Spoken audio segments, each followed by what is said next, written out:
Hello students, corporate accounting में आज का हमारा टॉपिक है रिडम्पशन ऑफ प्रेफरेंस शेयर्स, अधिमान अंशों का शोधन। अधिमान अंश क्या होते हैं ये हम देख चुके हैं। अधिमान अंश कितने प्रकार के होते हैं ये भी हम पहले डिस्कस कर चुके हैं।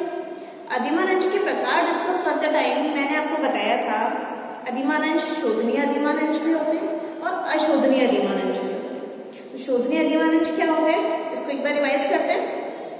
ऐसे अधिमान अंश जिनके अंशधारियों को उनका पैसा कंपनी के जीवन काल में वापस लौटा दिया जाता है और उनसे अंश वापस ले लिए जाते हैं, ऐसे अधिमान अंशों को हम क्या कहते हैं? शोधनीय अधिमान अंश, रिडीमेबल प्रेफरेंस शेयर्स। क्लियर है? ये तो हम पहले भी कर चुके हैं। अच्छा, शोधन कैसे किया जाता है ये अब इस लेक्चर में हम सीखेंगे कि शोधन कैसे किया जाता है। प्रेफरेंस शेयर्स का रिडम्पशन किस प्रकार कंपनी करती है, इसके लिए क्या क्या प्रोविजंस है ये भी क्लियर है कि अब कोई भी कंपनी अंशों द्वारा सीमित कोई भी कंपनी ऐसे प्रेफरेंस शेयर्स इशू नहीं कर सकती जो इशू की डेट से आफ्टर 20 ईयर्स रिडीमेबल हो। मतलब कोई भी कंपनी अब अशोधनीय अधिमान अंश इशू नहीं कर सकती। यदि कंपनी अधिमान अंश जारी करती है तो उन अंशों को कंपनी को जारी करने की तिथि के 20 वर्ष के अंदर शोधन करना अनिवार्य है। 20 वर्ष के अंदर उनका रिडम्पशन करना, उन अंशधारियों को उनका पैसा लौटाना और उनसे अंश वापस लेना कंपनी के लिए कंपल्सरी कर दिया गया है। ये हमारे एक्ट में प्रोविजन है। चलिए, तो हमने देखा कि हमारा कंपनी का जो सारा काम होता है वो एक्ट के अकॉर्डिंग होता है। तो हमारे कंपनी एक्ट में जब रिडम्पशन करना कंपल्सरी है तो रिडम्पशन के लिए प्रोसेस क्या बताई हुई है, किस तरीके से कंपनी अधिमान अंशों का शोधन कर सकती है, उनके अंशधारियों को उनका पैसा वापस दे सकती है और उनसे अंश वापस ले सकती है, इसके लिए क्या प्रोसेस बताई हुई है ये आज हम डिस्कस करेंगे। तो हमारे कंपनी एक्ट 2013 में अधिमान अंशों के शोधन के 4 मेथड बताए, 4 तरीकों से कंपनी अधिमान अंशों का शोधन कर सकती है। क्या क्या मेथड्स हैं? Methods of redemption of preference shares, redemption out of reserves and profits available for dividend, redemption out of reserves and profits available for dividend, लाभांश वितरण के लिए उपलब्ध लाभों और संचयों में से शोधन। ठीक है। अच्छा, लाभांश वितरण के लिए उपलब्ध लाभ कौन से होते हैं? Redemption out of reserve and profits available for dividend. ऐसे रिजर्व्स और सरप्लस जो कंपनी जिनका यूज डिविडेंड के लिए कर सकती है, कंपनी के फ्री रिजर्व्स हैं। हमें पता है general reserve, profit and loss reserve, profit and loss account, ये कंपनी के फ्री रिजर्व्स होते हैं। इनका उपयोग कंपनी डिविडेंड डिस्ट्रीब्यूट करने के लिए कर सकती है। तो मेनली तो ये 2 रिजर्व्स हैं। इसके अलावा भी कुछ और रिजर्व्स होते हैं, free reserve, dividend equalisation reserve और आगे जो कुछ रिजर्व है हम फ्री रिजर्व्स पढ़ते टाइम इसकी बात करेंगे, क्वेश्चन सॉल्व करते टाइम इसकी बात करेंगे। तो ऐसे रिजर्व जिनके पैसे का उपयोग कंपनी डिविडेंड डिस्ट्रीब्यूशन के लिए कर सकती है, उन्हीं रिजर्व्स में से, उन्हीं सरप्लस अमाउंट में से, प्रॉफिट्स में से कंपनी क्या कर सकती है? प्रेफरेंस शेयर्स का रिडम्पशन कर सकती है। एक मेथड तो ये है। सेकंड मेथड क्या बताया है? Redemption out of new shares issued for cash. मतलब रिडम्पशन के लिए कंपनी क्या करेगी? नए शेयर्स इशू करेगी। Redemption out of new shares issued for cash. Cash में नए शेयर्स इशू करके पुराने शेयर्स को उनका पैसा रिटर्न करेगी। तो ये भी एक मेथड है हमारे कंपनी एक्ट में रिडम्पशन का। थर्ड मेथड क्या बताया है?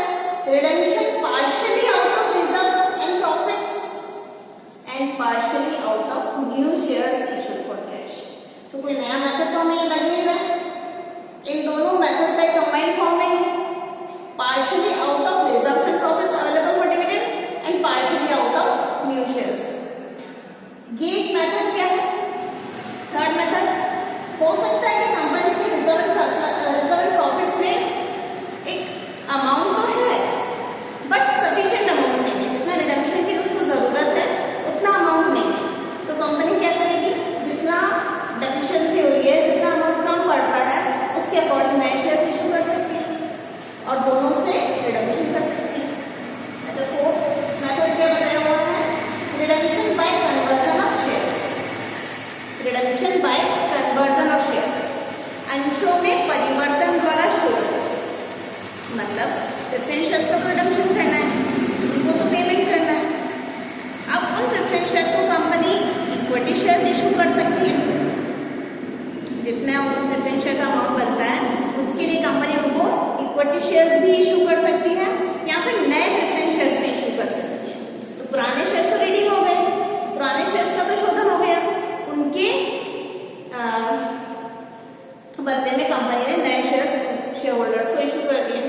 ये भी हमारा एक रिडम्पशन का मेथड है। तो इन्हीं चारों रिडम्पशन के जो मेथड्स हैं इसमें कैसे कैसे जर्नल एंट्रीज की जाती हैं ये हम आज सीखेंगे। Redemption out of reserves and profits available for dividend, इसमें कैसे जर्नल एंट्रीज की जाती हैं इसकी आज हम बात करते हैं।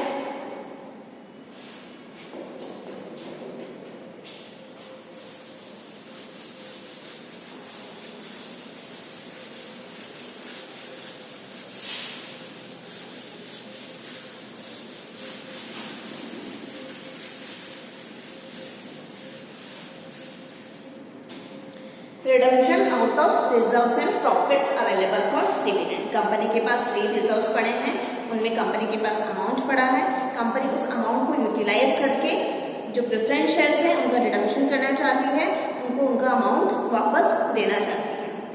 तो जब भी कंपनी फ्री रिजर्व्स में से रिडम्पशन करना चाहती है तो हमारे एक्ट में क्या प्रोविजन है कि जितना प्रेफरेंस शेयर्स कैपिटल उसको रिडीम करनी है, जितनी उसकी फेस वैल्यू है उतना अमाउंट कंपनी को एक नए अकाउंट में ट्रांसफर करना होगा।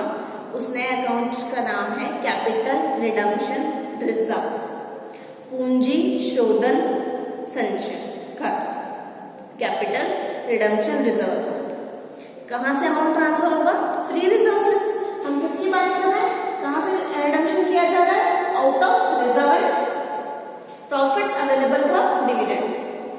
जो रिजर्व एंड प्रॉफिट्स डिविडेंड के लिए अवेलेबल होते हैं उन्हें हम फ्री रिजर्व्स कहते हैं। मुक्त संचय, स्वतंत्र संचय या मुक्त संचय, मेनली दो रिजर्व्स हैं जो आपके बार बार रिपीट होंगे, general reserve and profit and loss account, ये हमारे बिल्कुल फ्री रिजर्व होते हैं। इसके अलावा भी बहुत सारे रिजर्व्स हैं जो फ्री रिजर्व्स हैं, तो जैसे जैसे हम क्वेश्चन करेंगे हमारे सामने नाम आएंगे और मैं आपको उनके बारे में बताऊंगी। डिविडेंड इक्वलाइजेशन रिजर्व है और कुछ ऐसे भी रिजर्व हैं जो एक टाइम के लिए फ्री नहीं होते, बट वो टाइम कंप्लीट हो जाने के बाद, वो वैधानिक समय कंप्लीट हो जाने के बाद उन्हें भी फ्री रिजर्व माना जाता है। तो वो जैसे भी क्वेश्चंस में आएंगे वैसे हम डिस्कस करेंगे उनके बारे में।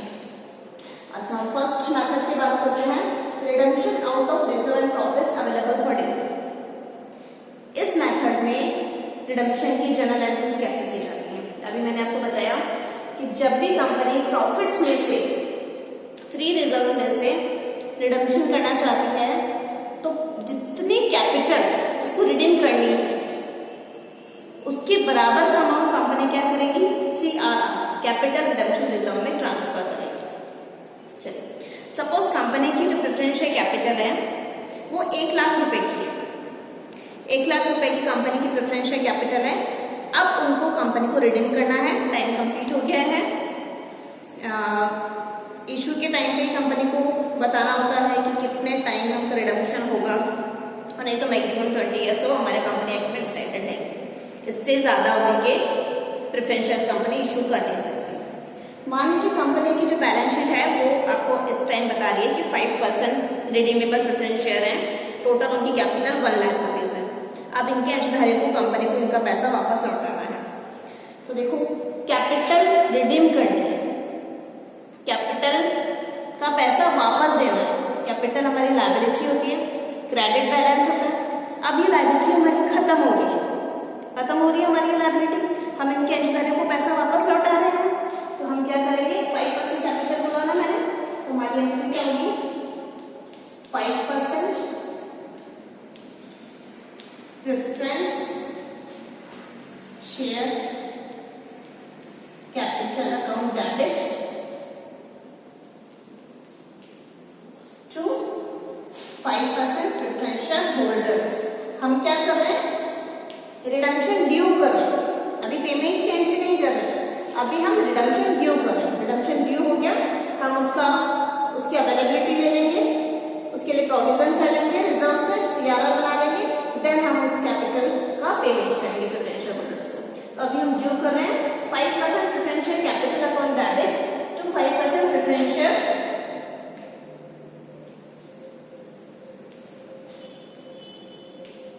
होल्डर्स।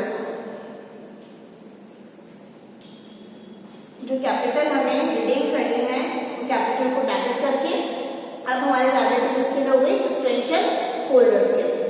ठीक है, मैंने कहा ये पैसा हम कहाँ से लेंगे? हमारे फ्री रिजर्व से। मान लीजिए कंपनी के जनरल रिजर्व में 40,000 है and profit and loss account में 80,000 है। कितना बताया मैंने? जनरल रिजर्व में तो पड़ा है 40,000 एंड कंपनी के पास प्रॉफिट एंड लॉस अकाउंट भी है, उसमें 80,000 भी पड़ा है। मतलब कंपनी के पास 1,20,000 की फ्री रिजर्व है, 1,20,000 की फ्री रिजर्व कंपनी के पास अवेलेबल है और प्रेफरेंस शेयर के लिए हमें कितना अमाउंट चाहिए? 1 लाख ही चाहिए। प्रेफरेंस शेयर का अमाउंट रिफंड करने के लिए हमें 1 लाख चाहिए, तो हम प्रॉफिट एंड लॉस अकाउंट से भी 80,000 ले सकते हैं, जनरल रिजर्व से बाकी का जो बैलेंस 20,000 है वो भी ले सकते हैं, हो जाएगा 1 लाख। जो क्वेश्चन बोलेगा हम उसके अकॉर्डिंग करेंगे। जनरल रिजर्व से 40,000 नहीं ले सकते, प्रॉफिट एंड लॉस अकाउंट से बाकी का बैलेंस 60,000 वो ले सकते हैं। ठीक है, हम ले रहे हैं general reserve account debit, profit and loss account debit to capital reduction reserve, to capital reduction reserve. General reserve का हमने फुल अमाउंट यूटिलाइज कर लिया, 40,000 था तो हमने 40,000 ले लिए, बाकी बैलेंस हमें 60,000 की जरूरत थी वो हमने प्रॉफिट एंड लॉस अकाउंट से ले लिए और कैपिटल रिडक्शन रिजर्व अकाउंट में हमारा बैलेंस ट्रांसफर हो गया 1 लाख। कैपिटल खत्म हो गई, कैपिटल अकाउंट डेबिट हो गया, नई लायबिलिटी क्या क्रिएट हो गई? Capital reduction reserve account 1 lakh rupees. Okay, ये कैपिटल रिडक्शन रिजर्व अकाउंट हमारी बैलेंस शीट में रिजर्व एंड सरप्लस जो हमारी हेडिंग होती है, रिजर्व एंड सरप्लस वाली जो हमारी सब हेडिंग होती है वहां पर हम देखेंगे capital reduction reserve account 1 lakh rupees. Okay, हमने अरेंजमेंट कर लिया अमाउंट का। अब ये जो प्रेफरेंस शेयर होल्डर को हमें पेमेंट करना है 1 लाख रुपीस, अब हम पेमेंट कर सकते हैं। पेमेंट कैसे करेंगे? 5% preference share holders account debit, 5% preference shares holders account debit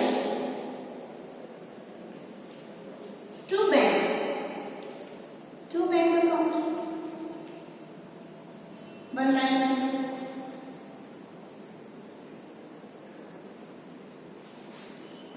complete. 3 step है। रिडम्पशन क्यों करेंगे? रिडम्पशन के लिए हमने जो मेथड फॉलो किया है, जो हमें बुक ने क्वेश्चन में हमें बताया हुआ है कि कंपनी जो रिडम्पशन करेगी उसके लिए कौन सा मेथड फॉलो करेंगे, उसके अकॉर्डिंग अरेंजमेंट करेंगे, अरेंजमेंट करने के बाद उसको पेमेंट कर देंगे। क्लियर है?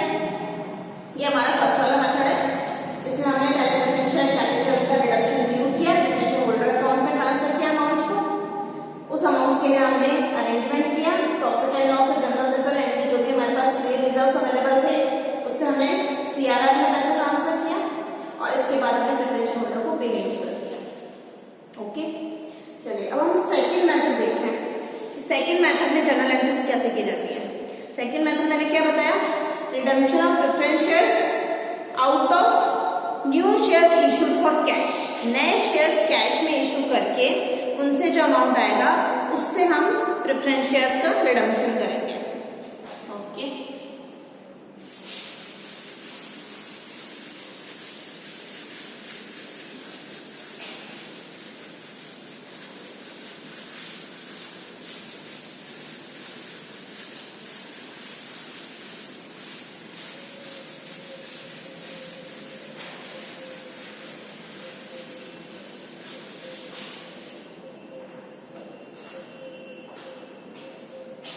method second,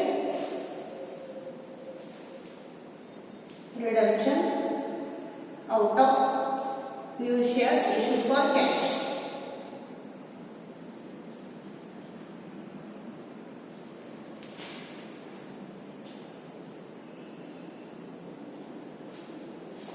clear?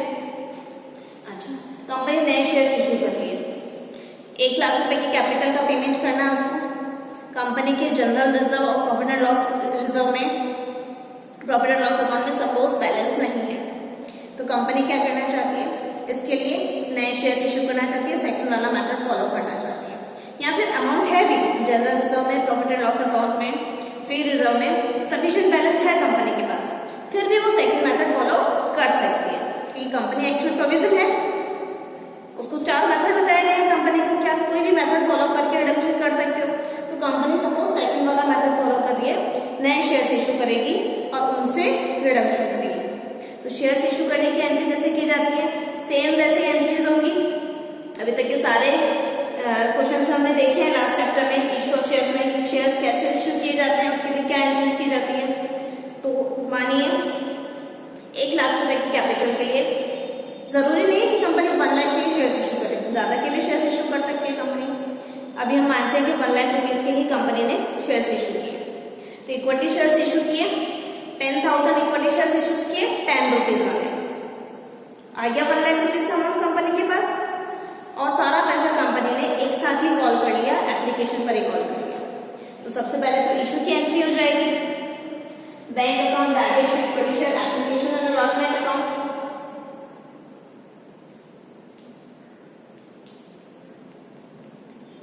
Bank account, debit to equity share, application and allotment account. पूरा पैसा ले रही है कंपनी, 1 लाख रुपीज एप्लीकेशन पर ही ले रही है। 10,000 equity shares issue, 10,000 equity shares at the rate ₹10 issue. Application allotment का पैसा कैपिटल में ट्रांसफर करते हैं। तो equity share, application and allotment account debit to equity share capital,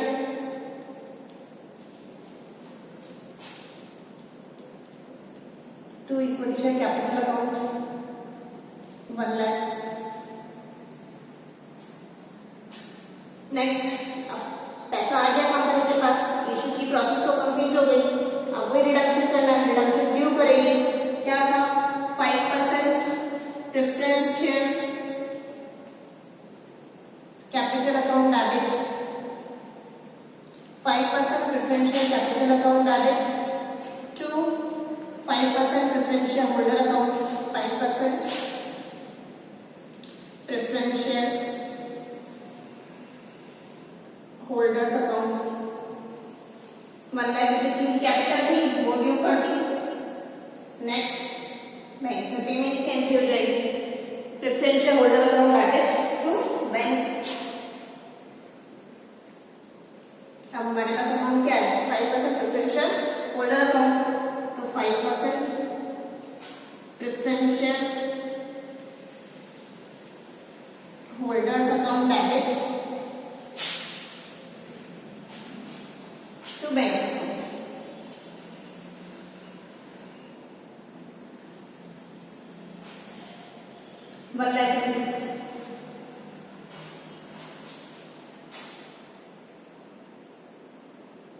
easy है, क्या करना है?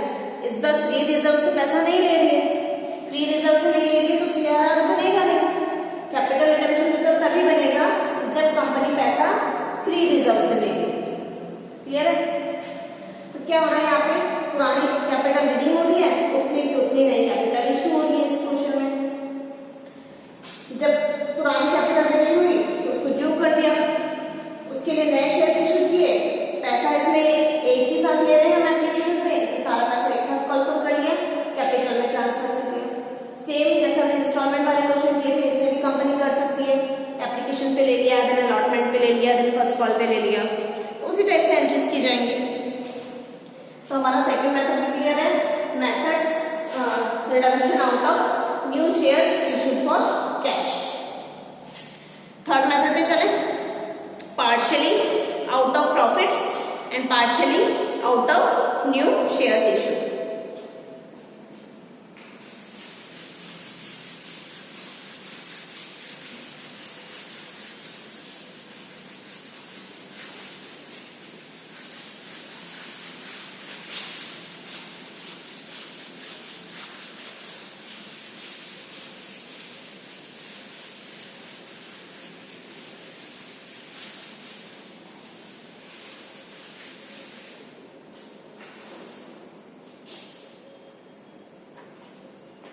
थर्ड मेथड क्या है?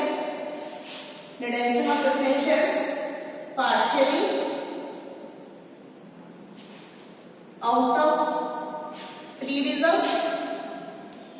Profits and reserves available for dividend, जिसको हम फ्री रिजर्व कहते हैं, and partially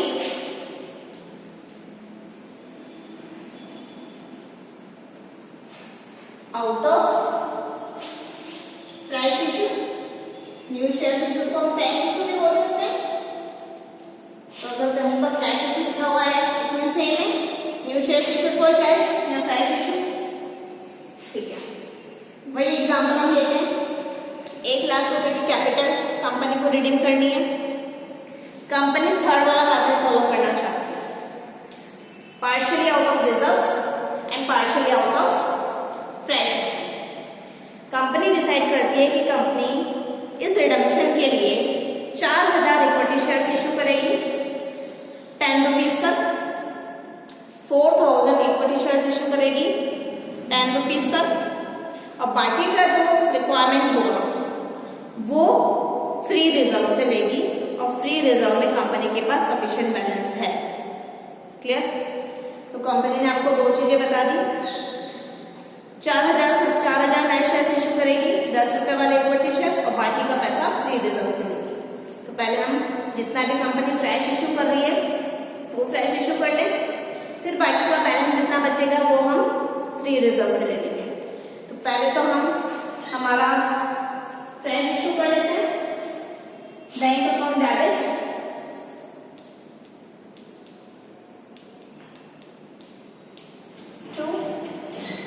equity share application and allotment,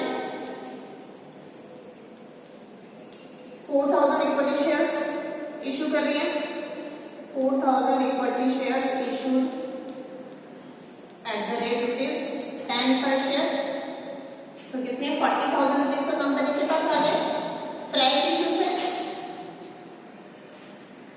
ये ट्रांसफर हो जाएंगे कैपिटल में, equity share application and allotment account debit to equity share capital account 40,000। अब कंपनी को बाकी कितनी रिक्वायरमेंट है 60,000 की, वो 60,000 कंपनी किससे ले रही है, फ्री रिजर्व से। कंपनी के पास सफिशिएंट बैलेंस है, कंपनी ने बता दिया, तो हम लिख देंगे entry profit and loss account oblique general reserve, जो भी हमारे क्वेश्चन में मेंशन होगा उससे ले लेंगे हम, account debit to CRR capital reduction reserve account बनेगा। जितना भी आप फ्री रिजर्व को यूज करोगे उतने अमाउंट के इक्वल फ्री CRR बनेगा। आपको 1 लाख रुपए की जरूरत थी, प्रेफरेंशियल कैपिटल की जो फेस वैल्यू आपको रिडीम करनी थी वो 1 लाख रुपए थी, 40,000 आपकी इक्विटी शेयर कैपिटल इशू हो गई, 60,000 आपका CRR बनेगा, 60,000 सबका CRR बन जाएगा। आप प्रेफरेंशियल का रिडक्शन ड्यू करेंगे और प्रेफरेंशियल का पेमेंट करेंगे, 5% प्रेफरेंशियल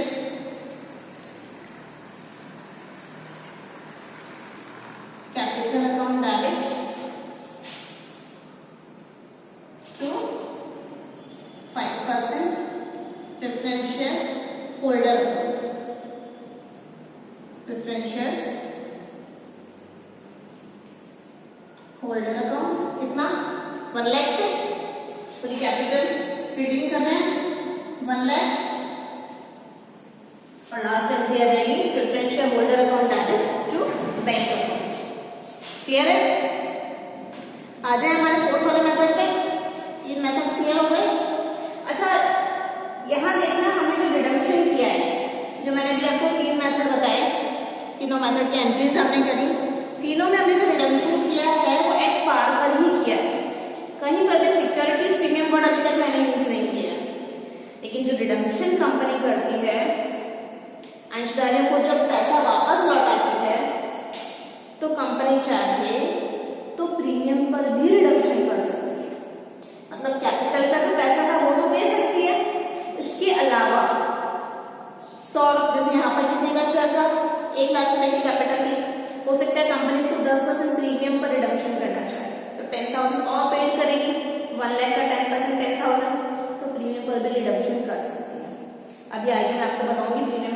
प्रोविजंस हैं। अभी हम एट पार का ही एंट्रीज देखते हैं। फोर्थ वाला मैथड देख लेते हैं, इसके बाद हम प्रीमियम की बात करेंगे।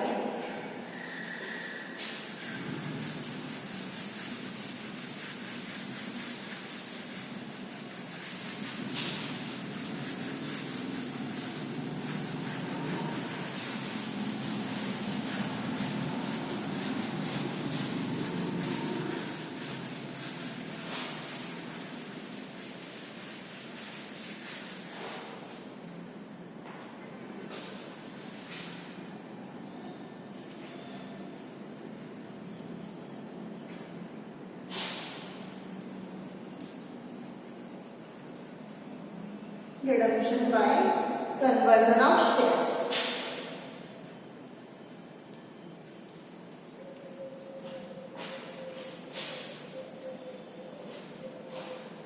कन्वर्ट कर प्रेफरेंस शेयर्स को रिडीम कर रहे हैं, उनको कन्वर्ट करके या तो उनको नए इक्विटी शेयर्स इशू कर सकते हैं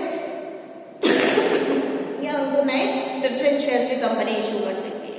जरूरी नहीं है प्रेफरेंस शेयर्स के लिए इक्विटी शेयर्स से इशू करें, प्रेफरेंस शेयर्स के लिए नए इक्विटी शेयर्स भी इशू कर सकती है और नए प्रेफरेंस शेयर्स भी इशू कर सकती है।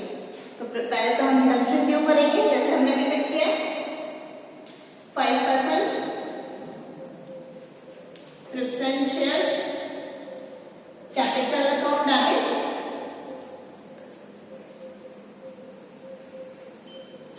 टू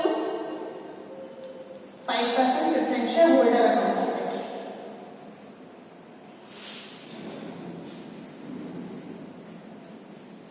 होल्डर अकाउंट डेबिट नहीं, sorry credit. 5% differential capital account debit to 5% differential holder account. कितना लग गया होल्डर अकाउंट में 1 लाख रुपीस। अब प्रेफरेंशियल होल्डर अकाउंट हमारा डेबिट हो जाएगा और इसके बदले में जो भी कंपनी को कैपिटल इशू करिए वो क्रेडिट हो जाएगा। 5% preference shares holder account damage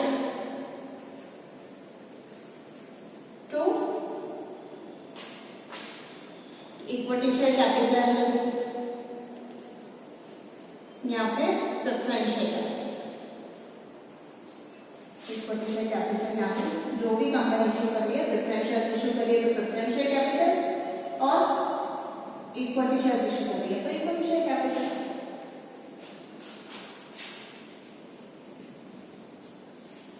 मान लीजिए कंपनी इसके बदले 10,000 इक्विटी शेयर्स इशू करती है 10 रुपए वाले, तो हम क्या लिखेंगे, redemption of preference shares bye conversion bye issue of new equity shares 10,000 equity shares rupees 10 each और प्रेफरेंस शेयर्स इशू करने का मैनेजमेंट हो जाएगा। तो चारों मेथड्स जो रिडम्पशन के बताए गए हैं कंपनी एक्ट में, उसमें जर्नल एंट्रीज कैसे की जाती है ये हमने देख लिया। अच्छा, अब हम डिस्कस करते हैं प्रीमियम पर रिडम्पशन। प्रीमियम पर अगर कंपनी रिडम्पशन करना चाहे तो कंपनी कर सकती है, ज्यादा पैसा भी अंशधारियों को वापस दे सकती है। जैसे इशू के टाइम पे हमने देखा था ना कि इशू कर सकती है प्रीमियम पर, ऐसे ही रिडम्पशन भी कंपनी प्रीमियम पर कर सकती है।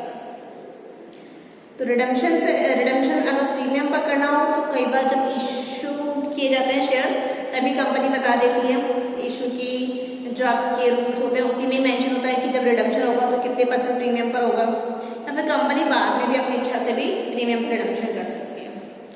तो अगर कंपनी प्रीमियम पर रिडम्पशन करती है तो सिक्योरिटीज प्रीमियम से रिलेटेड क्या प्रोविजंस हैं वो अब हम डिस्कस कर लेते हैं।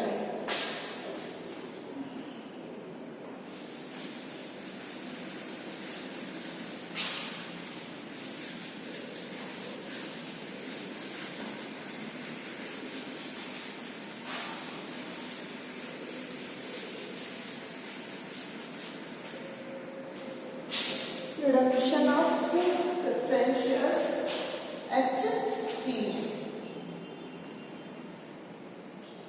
मेथड्स तो क्लियर कर दिए मैंने आपको। Reduction of preference shares at premium.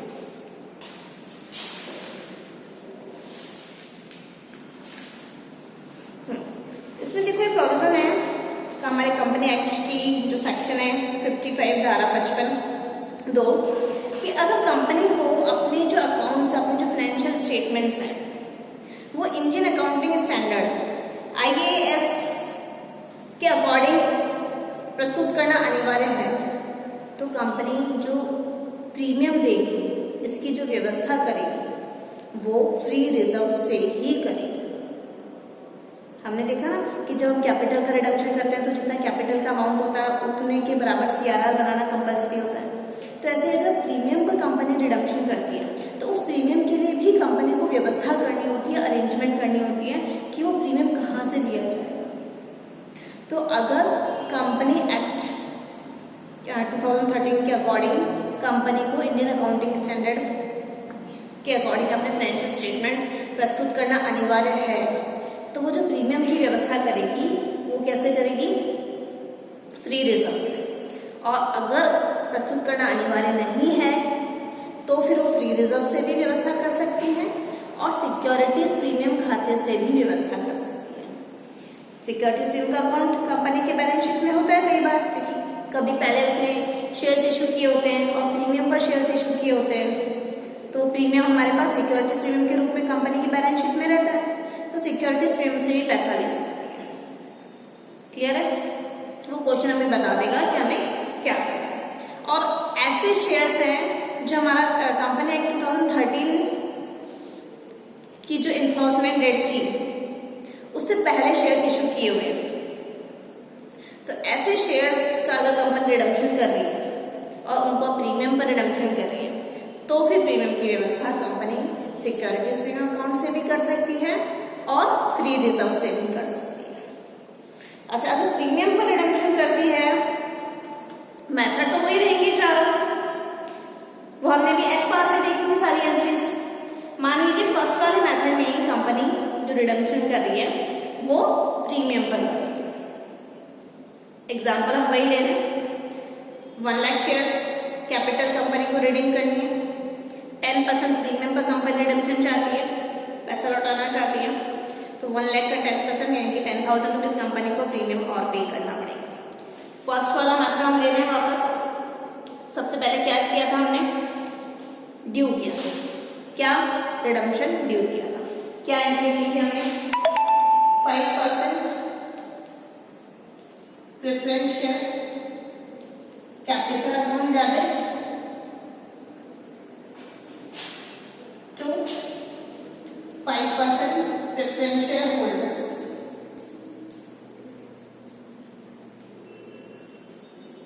ये 1 लाख रुपए की कैपिटल इक्विटी, बट इस बार कंपनी क्या चाह रही है? प्रीमियम भी देना चाह रही है, तो प्रीमियम की एंट्री क्या हो जाएगी? Premium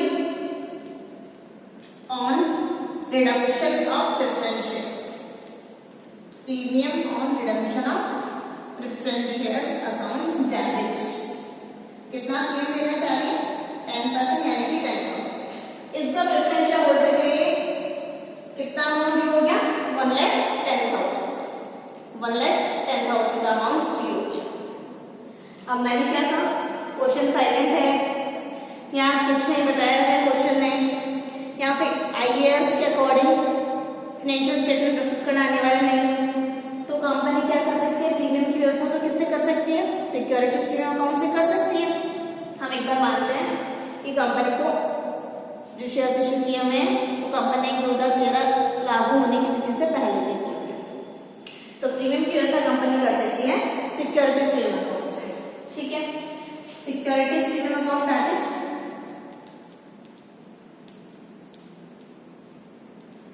securities premium account debit to premium on redemption of preference shares. 10,000 rupees को कंपनी ने सिक्योरिटीज प्रीमियम से प्रीमियम की व्यवस्था कर दी। बाकी जो कैपिटल की व्यवस्था है उसके लिए CRR बनाना है। CRR किससे बनाते हैं? फ्री रिजर्व से।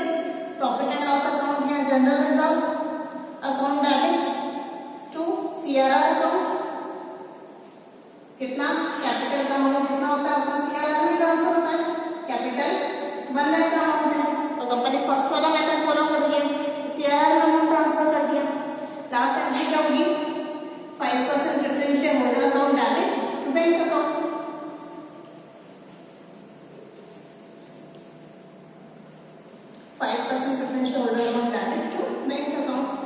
सब प्रेफरेंस होल्डर को कितना पेमेंट करना है? 1,10,000। इतना ड्यू किया था आपने 1,10,000 प्रेफरेंस होल्डर का अमाउंट 1,10,000। 1 लाख का सीआरआर बनाया, जितना कैपिटल का अमाउंट होता है उतने के इक्वल सीआरआर बनेगा फर्स्ट वाले मेथड में। और जो प्रीमियम का अमाउंट हम दे रहे हैं वो हमने सिक्योरिटीज प्रीमियम से ले लिया। अगर सिक्योरिटीज प्रीमियम नहीं है क्वेश्चन में, बैलेंस शीट में इसका बैलेंस अवेलेबल नहीं है, कंपनी के पास इस वाले अकाउंट में बैलेंस नहीं है, फिर कंपनी जनरल रिजर्व से, प्रॉफिट एंड लॉस रिजर्व से, जो और फ्री रिजर्व होगा उससे भी इस अमाउंट को ले सकती है। क्लियर है? सेकंड वाले मेथड में भी सेम एंट्रीज ही होंगी, रिडम्पशन की एंट्रीज तो सेम ही होंगी, बस उसमें क्या है, फ्रेश इश्यू और है। अच्छा, फ्रेश इश्यू में हमें ये ध्यान रखना है, मान लीजिए 1 लाख का शेयर कंपनी को रिडीम करने हैं प्रेफरेंस शेयर, हमने क्या लिया था कि 40,000 तो कंपनी ने नए शेयर इशू किए, बाकी का उसने कहां से लिया? फ्री रिजर्व से लिया। क्लियर है? तो 40,000 कंपनी ने नए शेयर इशू कर लिए, बाकी 60,000 सीआरआर बन जाएगा, और वही 10% प्रीमियम पर अगर रिडम्पशन कर रही है कंपनी तो प्रीमियम हम सिक्योरिटीज प्रीमियम या फ्री रिजर्व से ले लेंगे। अब हम जैसे जैसे नेक्स्ट क्वेश्चन करते जाएंगे वैसे वैसे प्रीमियम की एंट्रीज और आपको क्लियर होती जाएंगी। मेन दो ही मेथड है, बाकी का जो थर्ड मेथड है वो तो फर्स्ट और फर्स्ट सेकंड दो मेथड्स का कॉम्बिनेशन है।